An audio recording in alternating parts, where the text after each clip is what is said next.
So guys, let's discuss this question.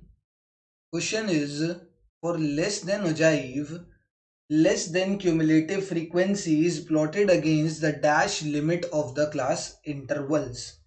तो पहले बनाते हैं हम एक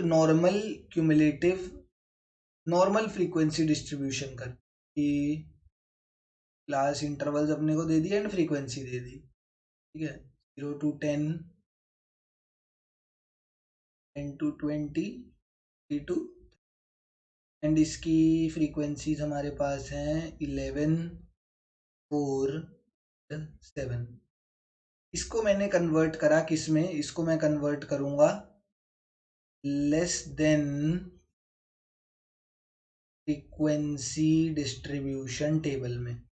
तो इसमें कन्वर्ट करूंगा मैं, तो less than frequency distribution table में कन्वर्ट करूँ। यहाँ पर लिख दूंगा मैं लेस देन, इधर लिख दूंगा उसकी क्यूमुलेटिव फ्रीक्वेंसी।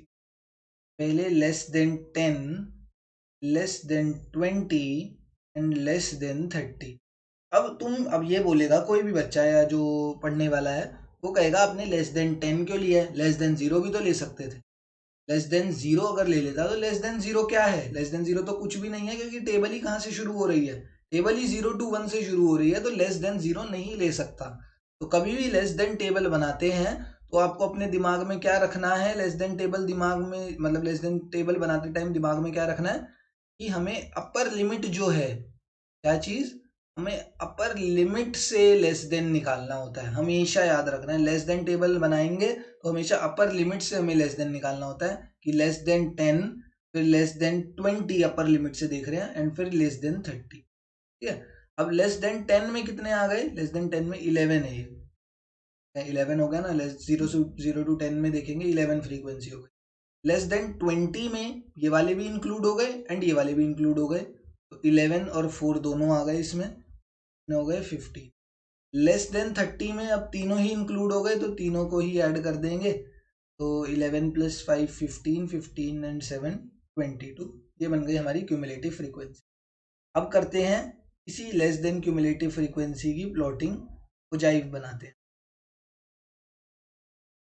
इधर क्या आता है, वाई एक्सिस पर क्या लिखते हैं, वाई एक्सिस पर लिखते हैं cumulative frequency, and x axis पर क्या लिख देते हैं, लेस देन वैल्यूज। आंसर तो तुम्हारा आ चुका है, अगर तुम्हें पता हो तो मैं आंसर तो पहले ही बता चुका हूँ, इधर अपर लिमिट आएगा, बट तुम्हें पूरा दिखा देते हैं ना। क्या लिखते हैं, इधर लिखते हैं लेस देन, इसके लेस देन है, तो लेस देन कितना लिया हमने, 10, 20 एंड 30, एंड फ्रीक्वेंसीज कितनी आई हैं यहाँ पर प्लॉटिंग कर देते हैं।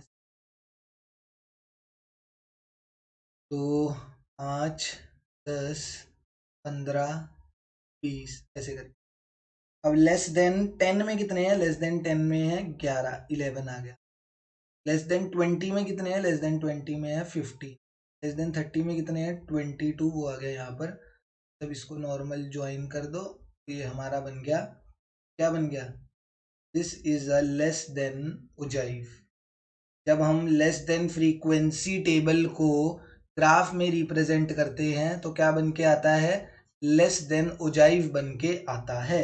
एंड हमसे ये कुछ भी नहीं पूछा था, हमसे सिर्फ इतनी बात पूछी थी कि लेस देन ओजाइव के केस में जो हमारी लेस देन फ्रीक्वेंसी है, ये जो लेस देन फ्रीक्वेंसी है, लेस देन क्यूमुलेटिव फ्रीक्वेंसी, इसका पूरा नाम अगर मैं बताऊं तो क्यूमुलेटिव फ्रीक्वेंसी नहीं है, इसका पूरा नाम है less than cumulative frequency is plotted against the dash limit of the class interval.